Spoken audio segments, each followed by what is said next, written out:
오늘은 에스겔 강의 68번째 시간으로 한 목자의 출현과 이스라엘의 회복이라고 하는 주제로 말씀을 살펴보고자 합니다.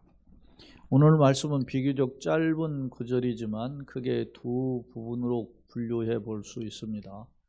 23절과 4절 그리고 25절로 마지막 31절 이렇게 분류할 수 있는데요. 23절 4절은 한 목자의 출현에 대한 약속이고, 그리고 25절부터 마지막 절은 이스라엘이 어떻게 회복될 것인가, 특히 한 목자의 출현을 통한 회복에 대한 약속임을 알 수 있습니다. 자, 영상으로 소개되는 서론 부분을 함께 읽겠습니다. 앞서 거짓 목자들의 죄로 인해서 파괴된 양들의 모습과 그랬어요. 거짓 목자가 잘못하니까 양들의 무리가 파괴됐다. 다시 말하면 이것을 그대로 표현을 하면 이스라엘 거짓 목자는 지도자들이죠. 왕을 비롯한 거짓 지도자들의 잘못된 정치로 인해서, 특히 고관들의 패역함 때문에 이스라엘이 멸망한 겁니다. 그래서 양들이 흩어졌죠. 포로가 되었다라는 것입니다.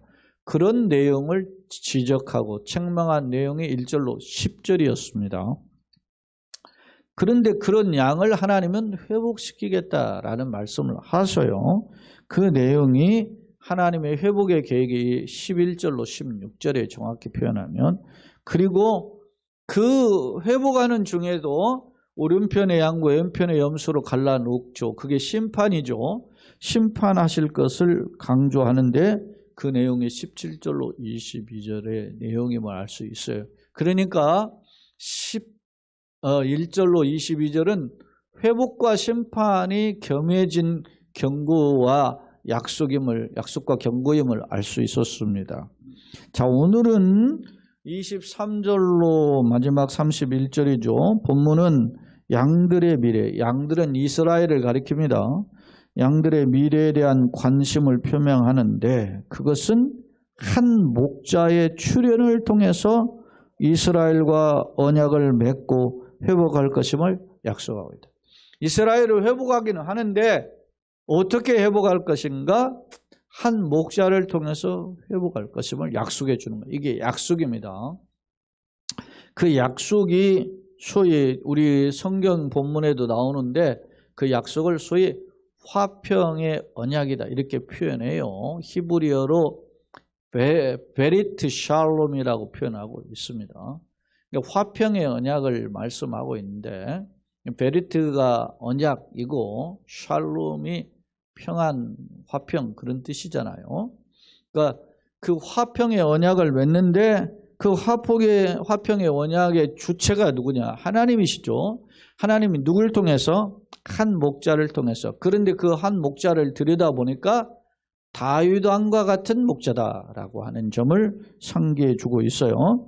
그런 다윗 왕과 같은 한 목자를 통해서 진정한 새로운 이스라엘의 왕국을 세우겠다라고 하는 약속을 하신다는 점입니다.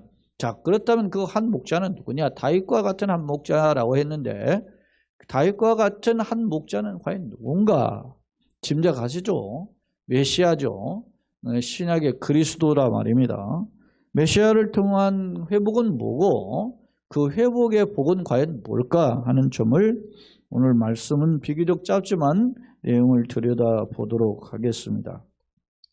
자, 23절에 내가 한 목자를 그들 위에 세워 먹이게 하리니.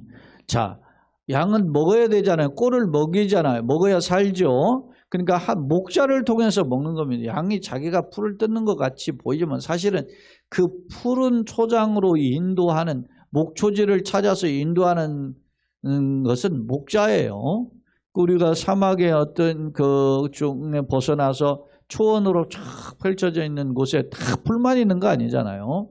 그럼 풀을 찾아서, 풀이 또 양이 뜯다 보면 그게 없어지지 않습니까? 그러면 이동하잖아요.游牧민들이 이동하잖아요. 그러면 누가 이동합니까? 양이 갑시다 해서 가는 게 아니고 목자가 인도해야 되는 것입니다. 그러니까 이스라엘에게 진정한 회복이 있는데 어떻게 회복하느냐? 내가 한 목자를 세워서 그 이스라엘을 양들로 비유된 그 이스라엘을 먹이겠다 이렇게 말씀하시는 거예요. 그러면 그 한 목자는 누구냐 하니까 그는 내 종 다윗이다 그랬어요. 다윗은 지금 에스겔 시대로 비추어 보면 에스겔이 지금 선지자를 통해서 주신 메시지 아닙니까? 그리고 이 에스겔 메시지 주어질 때 요 타임 때는 이제 이스라엘이 멸망한 타임이라고 합니다. 예? 기원전 586년에 다 망했잖아요. 근데 다윗 왕은 언제 시절입니까? 기원전 약 한 40년경 사람이다. 1040여 년에서 1000년경에 통치한 40여 년 통치한 왕이라. 왜냐? 1000년이라고 봐야 돼. 1010년에서 970년 통치한 왕이라고 봐야 됩니다. 왜냐? 솔로몬 왕이 기원전 970년부터 통치했어요. 그러니까 그 다윗이 솔로몬의 아버지잖아요. 그 아버지인데 40년을 통치했으니까 기원전 1010년에서 70년까지 40년을 통치한 왕입니다.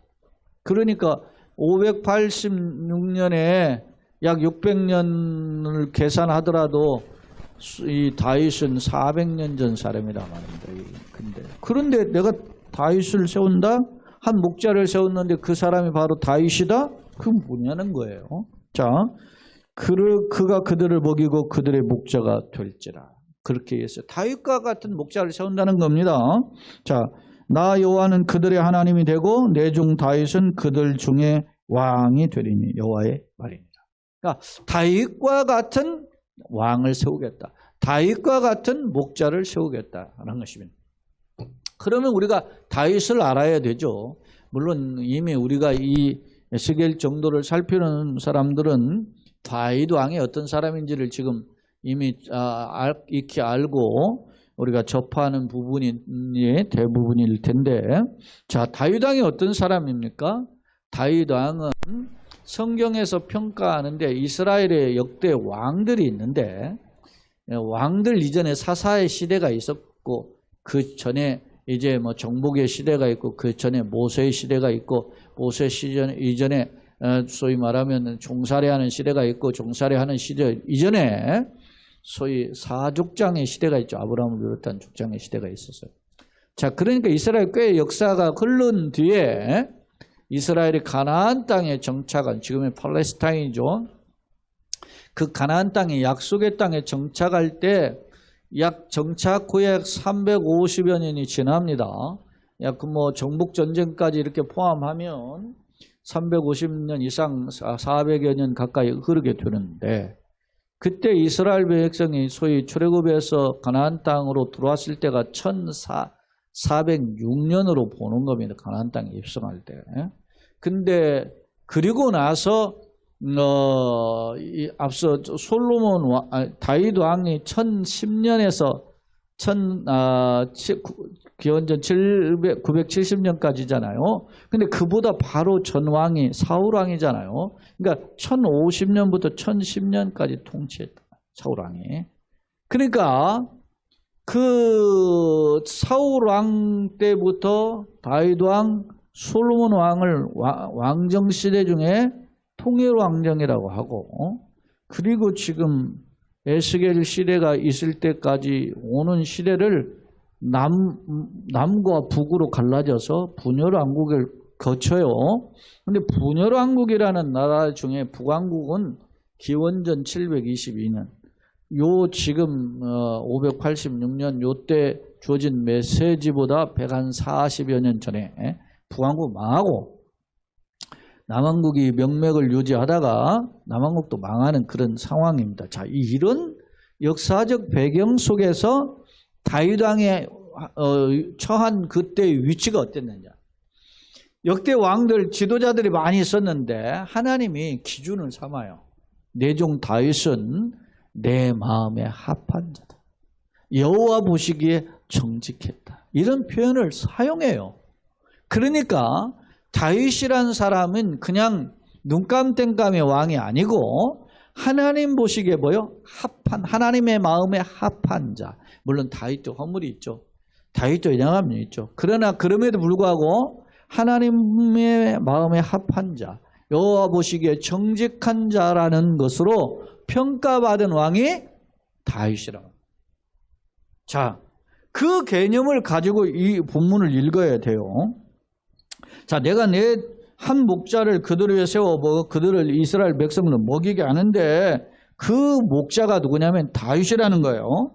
근데 내가 그들의 하나님이 되고 내 종 다윗이라고 하잖아요. 목자, 백성을 인도할 목자가 있는데 그거는 다윗인데 그는 나의 종이라고 하는 거예요. 종은 어떤 겁니까? 노예라는 거죠. 노예 개념은 당시의 개념을 어떻게 철저히 하나님의 뜻을 이루는 사람이란 말입니다. 자, 이게 무슨 말입니까? 앞서 지금 거짓 목자가 앞서 1절부터 10절에서 나왔잖아요. 그 거짓 목자는 어땠습니까? 백성들을 어떻게 해요? 흩뿌려서 망하게 만들었잖아요. 그런 목자는 하나님이 어떻게 합니까?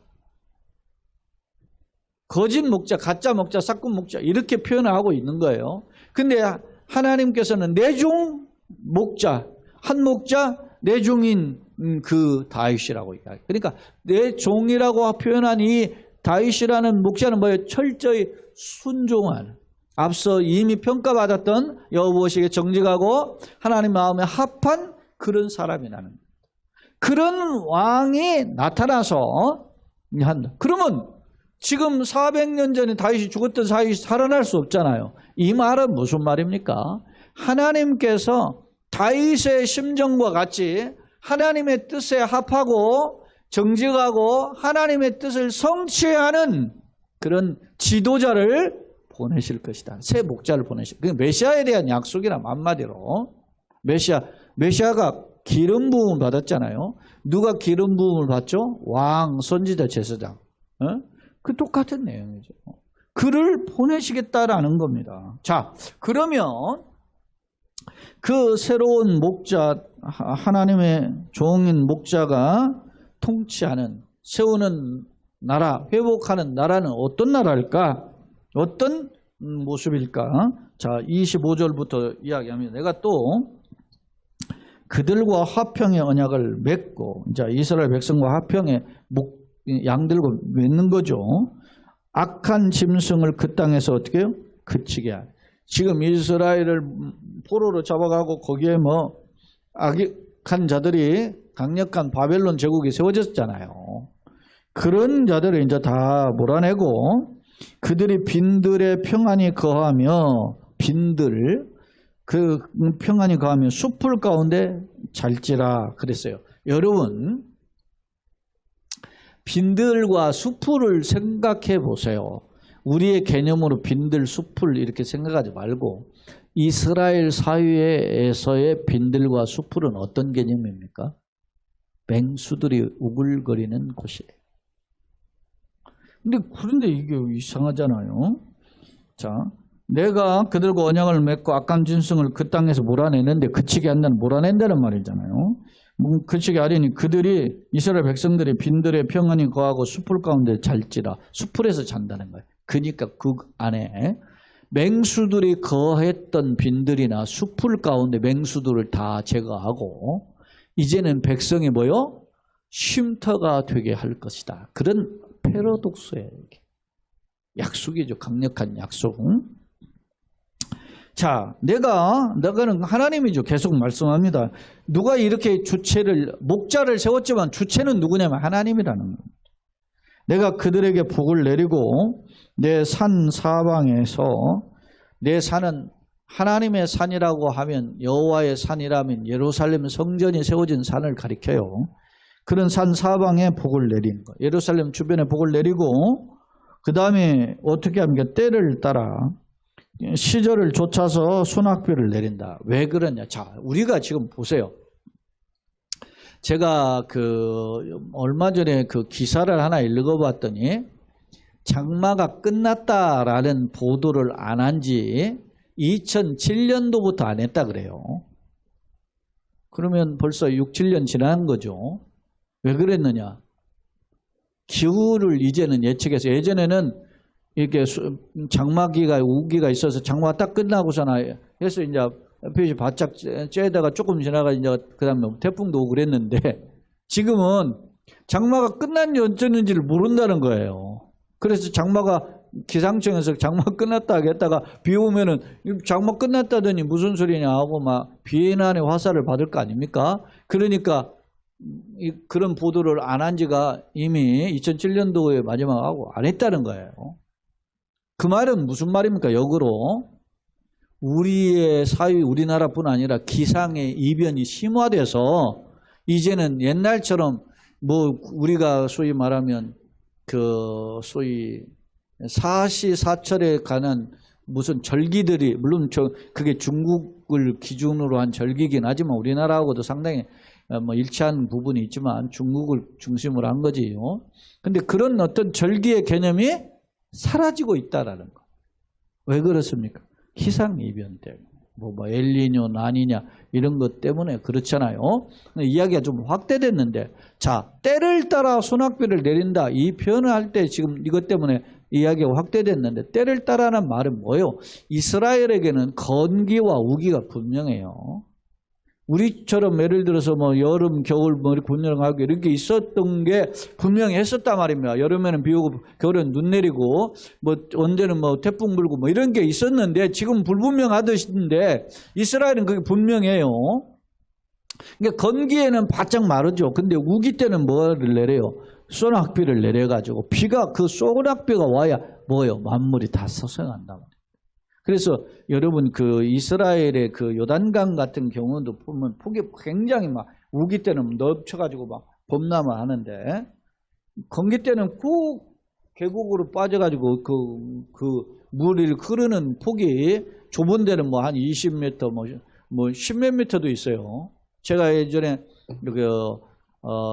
이스라엘과 요르단 건너편에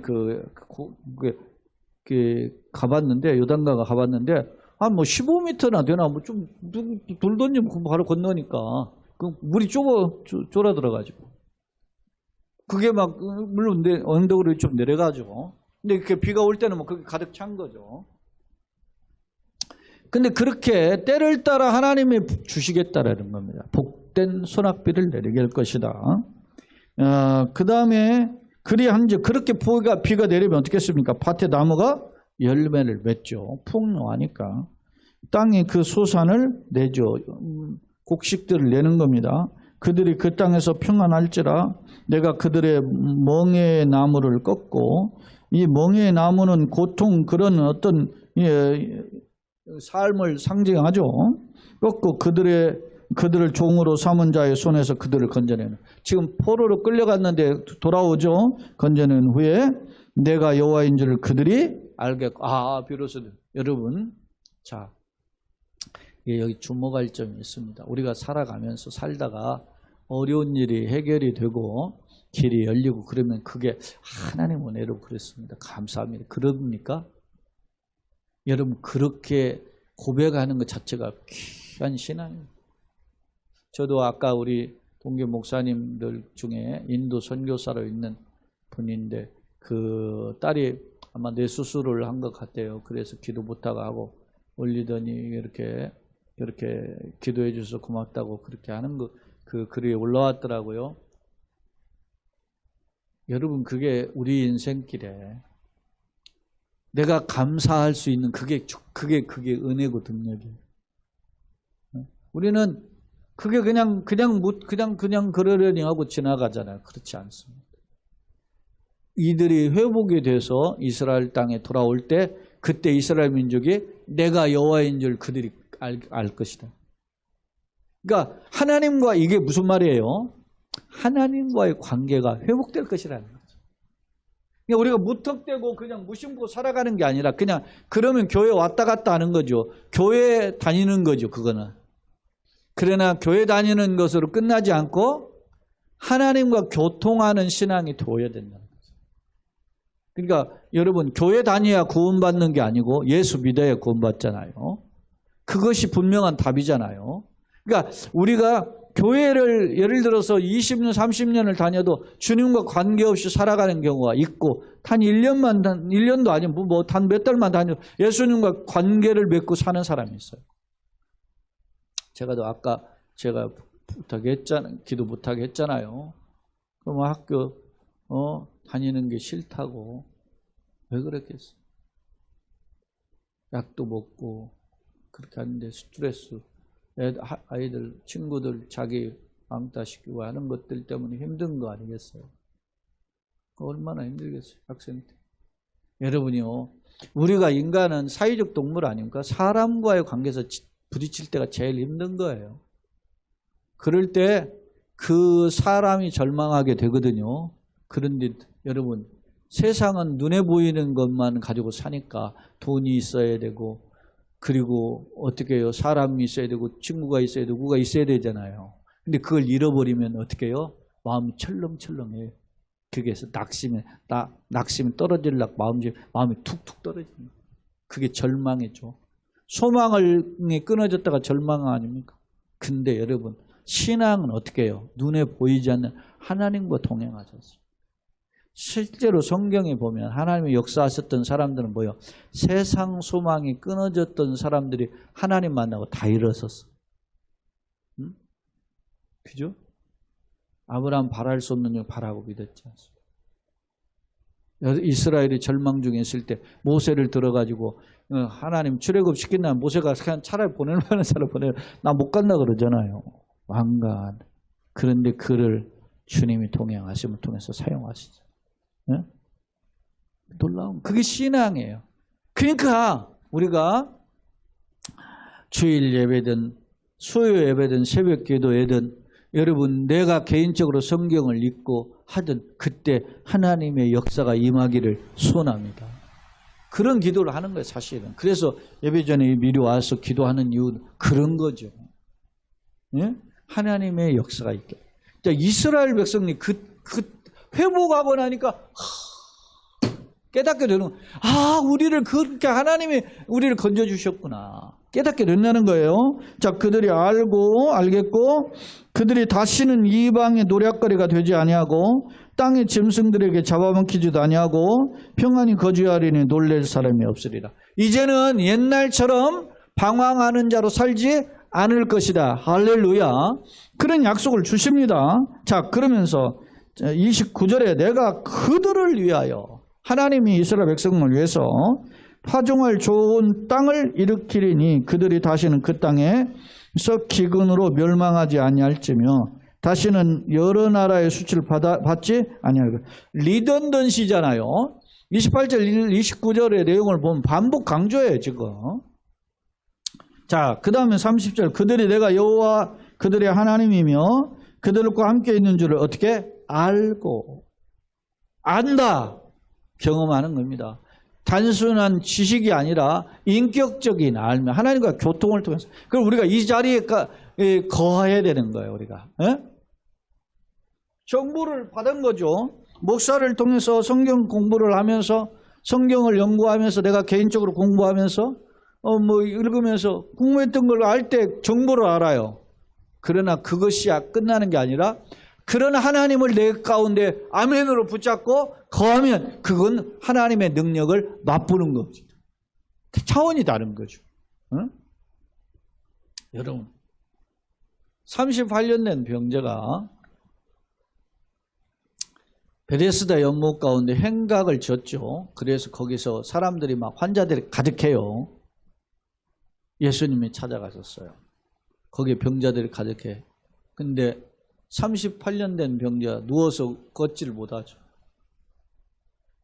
그런데 네가 낫고자, 예수님이 물어봐, 네가 낫고자 하느냐 물어보니까 천만에 그건 물어봐야 그거 필요도 없는 질문이죠. 이 사람이 안 낫고 싶으면 38년 동안 거기 있었겠어요. 근데 이 사람이 뭐라고 대답합니까? 천사가 한 번씩 가끔 물을 요동치는데 거기서 제일 먼저 들어가는 사람이 무슨 병에 걸렸더니 낫는데, 자기가 가는 동안 다른 병자가 들어가가지고 먼저 선착순 들어가서 자기는 한 번도 38년 동안 한 번도 그걸 경험 못한 거죠. 근데 여러분 보세요. 예수님이 네가 낫고자 하느냐 하는, 물이 동할 때 제일 먼저 들어갈래, 이런 질문이겠습니까? 뭐겠습니까? 내가 너를 치료하는 사람인데, 치료하는 주인인데, 생명의 주인인데 네가 낫고자 하느냐 묻는 거죠. 근데 이 사람은 예수님이 누군지 모르니까, 누군지 몰라요. 모르니까 자기 생각, 오매불망 생각이 어디에 꽂혀 있어요 지금? 38년 동안 꽂혀 있는 생각이 저 물이 뒤집어질 때 제일 먼저 들어가야 되는 데는 생각만 있는 거예요. 근데 그런 사람에게 예수님이 네 침상을 메고 가라. 그러니까 이 사람이 벌떡 일어나서 38년 된 병자가 일어나잖아요. 예수님을 만나. 이 사람의 생각은 38년 동안 저 물에 들어가야 제일 먼저 들어가야 되는데 라는 생각이었는데 예수님을 만나면 38년의 문제가 해결이 되는 겁니다. 그것을 하나님을 아는 겁니다. 신앙은 이런 거죠. 자, 오늘 보세요. 그들이 내가 여호와 그들의 하나님이며 그들과 함께 있는 줄을 알고 그들 곧 이스라엘 족속이 내 백성인 줄을 알리라. 예? 그러니까 소위 말하면 이스라엘 백성은 하나님이 누구신지를 알고 하나님의 자신들은 하나님의 백성인지를 깨닫게 된다는 거예요. 그러니까 그런 소위 하나님과의 인격적 교통의 관계에 거하게 되는 때가 올 것이다. 내 양, 내 초장의 양, 너희는 사람이요. 양을 지금 이제 구체적으로 얘기해. 사람이요. 나는 너희의 뭐요? 하나님이다. 양과 목자로 비유했지만 하나님은 너희의 뭡니까? 양은 이스라엘 백성이요. 나는 이스라엘의 하나님이다.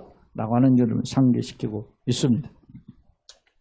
자, 정리해 보겠습니다. 23절 4절은 하나님 다윗왕과 같은 한 목자를 세워서 이스라엘 백성들의 목자가 될 것을 약속하고 이 새로운 목자의 출현을 통해서 이 이스라엘 백성들을 건질 것을 약속해 주셨죠.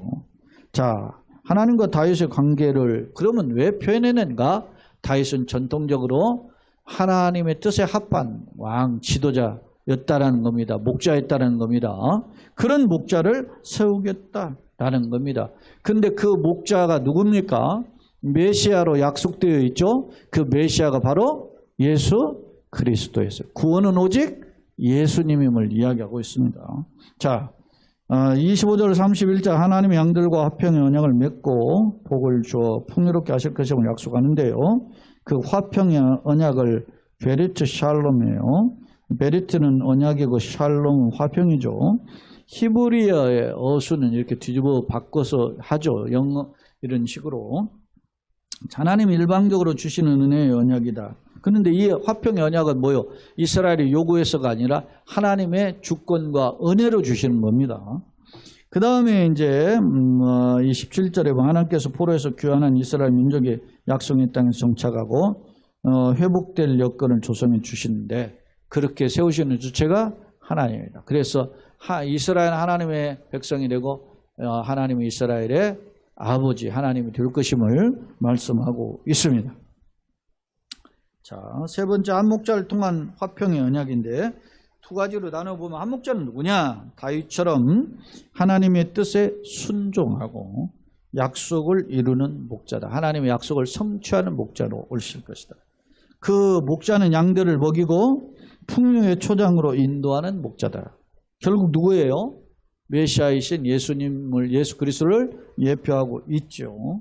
자, 그러면 한 목자를 통해서 주시는 하나님의 약속의 특징이 뭐냐? 화평의 언약이다.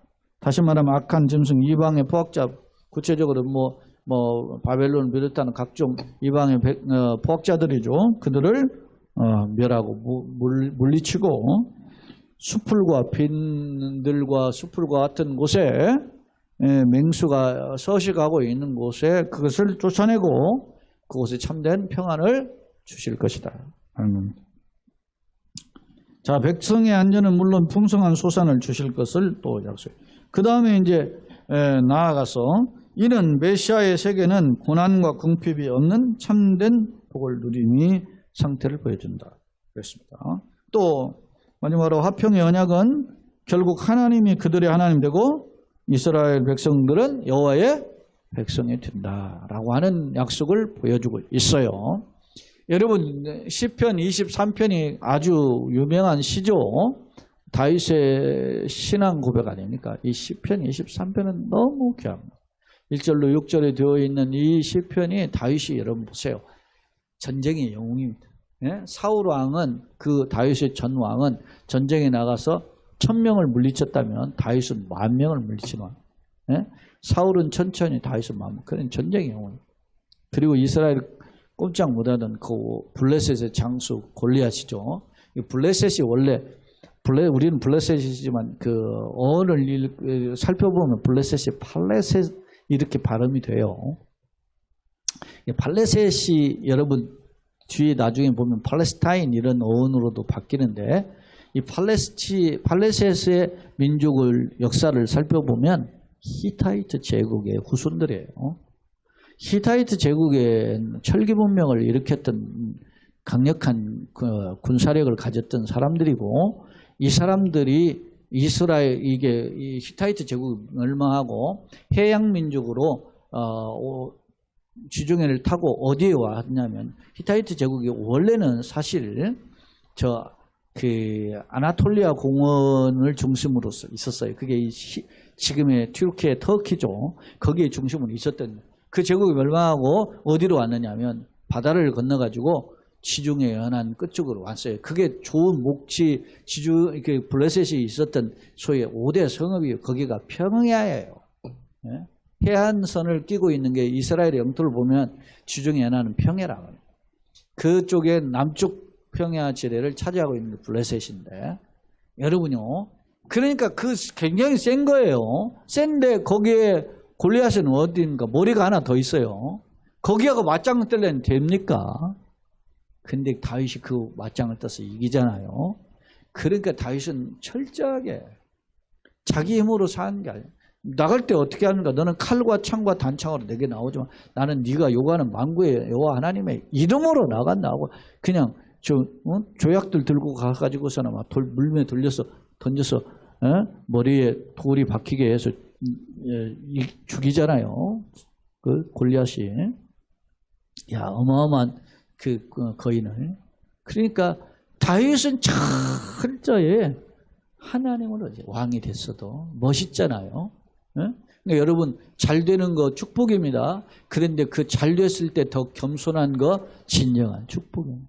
이걸 보여줘요. 자, 결론을 한번 읽어봅시다. 본문은 하나님과 이스라엘의 관계가 회복될 것임을 약속하는 화평의 언약입니다. 주목할 점은 이 언약은 한 목자 즉 다윗 왕과 같은 하나님의 뜻에 합당한 일꾼으로 오시는 메시아죠. 메시아를 통해서 그리스도를 통해서 성취될 것임을 예고한다는 점입니다. 화평의 언약은 양들의 풍요로운 축복으로 보증하죠. 사실 세상 지도자가 아무리 위대해도 청지기에 불과하고 한계가 있죠.